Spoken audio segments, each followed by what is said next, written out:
everybody, I'm Rainbow and welcome to Dimensional Walking. Today I'm going to be reading from the same book I did the last time, Ghost Stories of Arizona and New Mexico. And it's pretty good. I like it because it has a lot of these different stories that I think uh, we all hear about that we're kind of always wondered about. And I picked out two. I think one I'm going to do in this video is called Highway 666.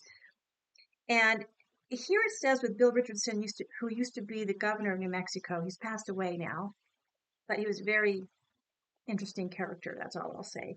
But he says here, I'm pleased that after years of controversy, this issue, which has plagued the Navajo Nation and northwestern New Mexico, has finally been resolved. And what is that? Well, that's the whole idea of Highway 666, which has been plagued with all these scary stories, skinwalkers, dark shamans, all kinds of stuff, kind of portals, time travel, all kinds of weird stuff, UFOs, you name it. It's been actually been plagued by all of that. So we'll just see what this has to say about that. Now they did change the name. I don't think it'll change what's probably been happening in the paranormal for millennia, I mean. But let's wait and see what they have to say. And I still have that cough. I'm going to try not to, if I have to cough, I'm going to take my cough drop and just have it stuck in my mouth and try not to sound too horrible. So just bear with me, okay? So here we go. The governor's office made it public on June 5th, 2003. The New Mexico Highway and Transportation Department had finally renamed its most notorious stretch of road. US 666 was no longer. The 200-mile highway running from Monticello, Utah through to Gallup, New Mexico, would be purged of its ominous three digits. Roughly $10,000 of state money would be spent to replace every sign stamped with the Revelator's number of the beast, putting up innocuous US 491 signs in its place. Highway 666, also known as the Road of the Dead, Devil's Highway, Satan's Speedway, and the Highway to Hell, had spawned far too many bizarre legends of offended far too many religious sensibilities. So it was that the 666 became 491, and a number of the United States' most lasting and most bizarre folk tales were laid to rest. Or were they? In the beginning, it was the science and the system, not the devil and the machine, which allowed Highway 666 to exist. It was a purely secular numbering system developed by the United States Joint Board of Interstate Highways, not the biblical prophecies written in the book of Revelations, which lent this lonesome road its controversial handle. Nevertheless, all the horrific tales that sprouted up about the asphalt thoroughfare seems to affirm the opposite when the years brought a legion of demented stories that were saturated with incredible terrors and atrocities. Satan's Speedway earned an unfounded reputation as the deadliest road in the United States. And I'm going to put this back in my mouth. Sorry, guys. The dead were said to be heaped along its shoulders, the angry and vengeful dead, whose souls mingled with phantom rigs, ravaging hellhounds, and the vehicle of none other than the devil himself. Satan's sedan, speeding over the silver landscape at unearthly speeds. Once upon a time, when Highway 491 was still Highway 666, the author interviewed an anonymous contact about his experiences on the road. He was called Jordan Ashley, and the following was his story. I was driving back home after a business trip to Albuquerque and took the Highway 666 exit off the I-40 at Gallup. The sun was just starting to go down when I hit the 666. I've done a lot of driving through New Mexico, so I knew all about the stories. They're everywhere, and I have to attest they are. Don't drive the 666 at night, they say. Of course, they say the worst thing you can do is drive the road when there's a full moon out. But at the time, I wasn't much of a believer and didn't really think twice at the sight of this big fat orange moon coming up on the horizon. Growing up in Utah, I've seen some pretty amazing skies at the end of the day, but I've never seen anything like this before. I mean, these red clouds came out of nowhere, looked like they were ink that was spilled across the sky. And when I say they were red, they were really, really red. It looked like the sky was bleeding. Ugh. Spectacular as the natural display was, it left Ashley with an inexplicable feeling of dread. I don't know how to describe it, but it had something to do with this real strong feeling that I didn't belong there on the road. Like the sun was taking forever to set, and there was this incredible red light all around, and just the side of the sky was starting to freak me out. And it wasn't just the sky, the whole desert turned red. Everything was different shades of the same color. My stomach started to get really tight, and right then I just wanted to get out of there as soon as I could. But there was nowhere else to go. It was nothing but the road and the red horizon which stretched out before him, a smoldering eternity, until the sun sank out of sight. The full moon rose, and all hell broke loose. Quite literally, two headlights, quite a ways in the distance, appeared behind him. I got a lump in my throat the moment I saw those lights in my mirror. There's no reason to get scared of a car coming up behind you. And believe me, I don't normally scare easily, but the sight of this guy's lights put the fear of God in me. I knew then that the situation was no good. A part of me was tempted to turn around and get off the 666, but that would mean driving towards whatever was coming up behind me. He decided his best bet was to put the road behind him as quickly as possible, and so he floored that gas pedal. Pushing his vehicle to over 80 miles an hour, he thought he might be able to make it to Monticello within the next hour and a half. And the car behind him, with those headlights that filled him with such an inexplicable dread, would soon vanish in the distance. But he was wrong. I couldn't believe it. I was pushing close to 90 miles per hour in the pitch dark, and the car behind me was still getting closer. And he was getting closer fast. I know it seems totally impossible, but this car must have been going well over 100 miles per hour. The lights kept getting bigger and bigger in my rearview mirror until the car was about 50 yards behind me. That's when he put his brights on, and the inside of my car lit up like it was daytime. Ashley panicked, swerving into the other lane in an attempt to get the car off his back, but the car mirrored his move.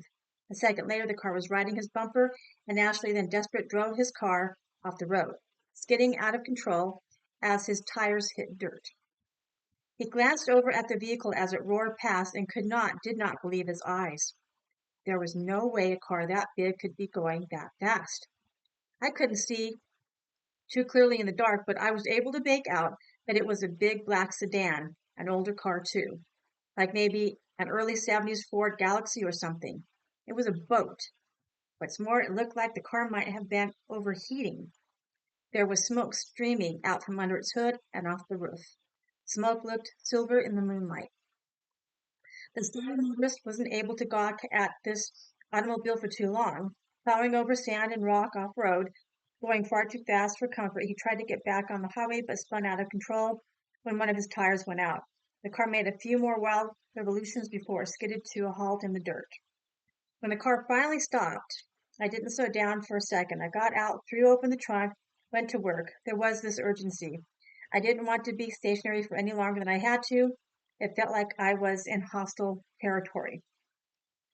Then I'd almost finished putting the spare on when the air was filled with the sound of howling. It sounded like they were everywhere, a pack of roving dogs. And though I couldn't see them, I knew beyond a shadow of a doubt that they were coming for me. He left his torn tire lying in the dirt, jumped into his car, and roared back onto the road, leaving a cloud of dust behind him. Just as he began to pick up speed, he spotted what he swore was over a dozen enormous dogs loping along the road behind him. Their eyes shone yellow in the dark, and in the night it was very scary. Ashley drove the rest of the way as fast as his car could take him, reaching Monticello within the hour, swearing that he would never take 666 again. And I wouldn't either. Was Ashley a man with an overactive imagination run off the road by an aggressive driver? Or perhaps something else? This was not the only far-fetched story to come from the former highway to hell. Ghost ran thick over the road with numerous tales similar to Ashley's. The reoccurring black automobile was dubbed the Satan's sedan. In some accounts, it would come up in the rearview mirror, running drivers off the road and roaring past, while in others, the blinding headlights suddenly appeared head on, playing chicken with horror-struck commuters who would unfailingly swerve off the road to get away from the maniacal driver. There were also the stories of the hounds, described as a pack of vicious dogs that habitually chased down cars. They were Highway 666 hounds of hell, and were said to be capable of shredding car tires with their teeth or leaping through windshields to maul commuters even as they were driving. As for those individuals who had the misfortune of being stranded on Highway 666, they were said to be vulnerable to another malevolent vehicle that was said to travel up and down the road. An enormous deep crimson rig was believed to be piloted by a soulless trucker who had a virulent hatred for any living thing that may be on the side of the road.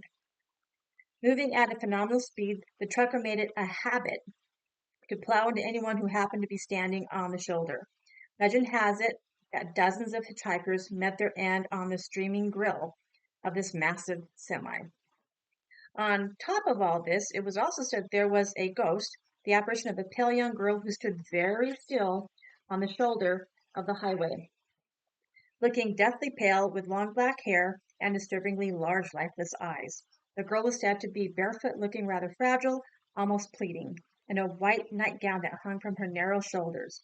Drivers who saw her would pull over, thinking her a distressed youngster in need of help, yet she would never stick around long enough to answer motorists' concerned queries, usually vanishing into the hot desert air before a person could say, "Where are your parents?"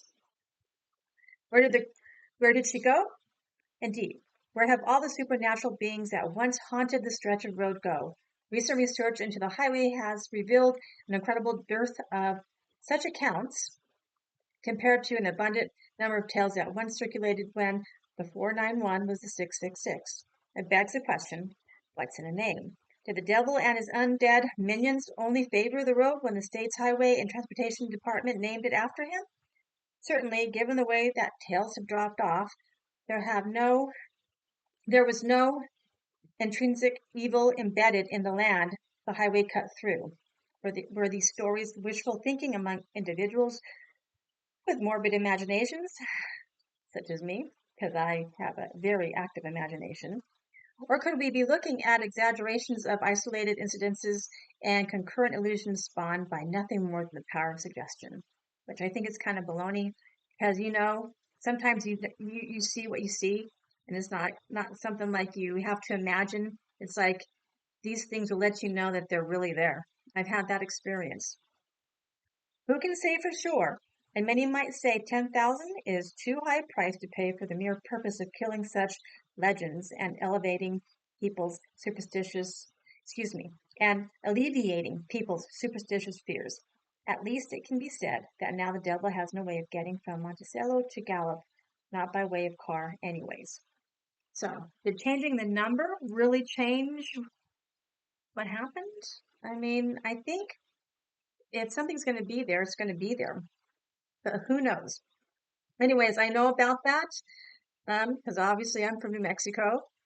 And what's interesting about that is that there's many more tales of scary, dark shamans all over the isolated roads that run through New Mexico. The thing that I was told, a medicine man, if you see something in your peripheral vision, you don't look at it. You don't let it know that you saw it. It may suspect you saw it, but you don't look at it. You look straight ahead. You don't pay any attention, and usually you're going to be fine. If you pick anybody up, if you look at it, you're asking for trouble. So you don't want to communicate with anything that's kind of spooky, that can keep up with your car, because there's quite a few stories of these things running alongside the car when you're going 60 and above. And think about it, if something can run along your car when you're going 60 miles an hour, let's just say, you're not going to stop. And if you do stop, you're asking for trouble. So let's not ask for trouble. So I hope you enjoyed this story. And I'll probably read something else from the book. And I think these are kind of fun. So I hope you guys are having a good late summer. Fall is coming in let's see, day, I think fall's coming in about 4 days. So it's my favorite time of the year. So I hope you guys are doing well. Michael and I are doing good. And I guess I will see you in the next video. Bye-bye.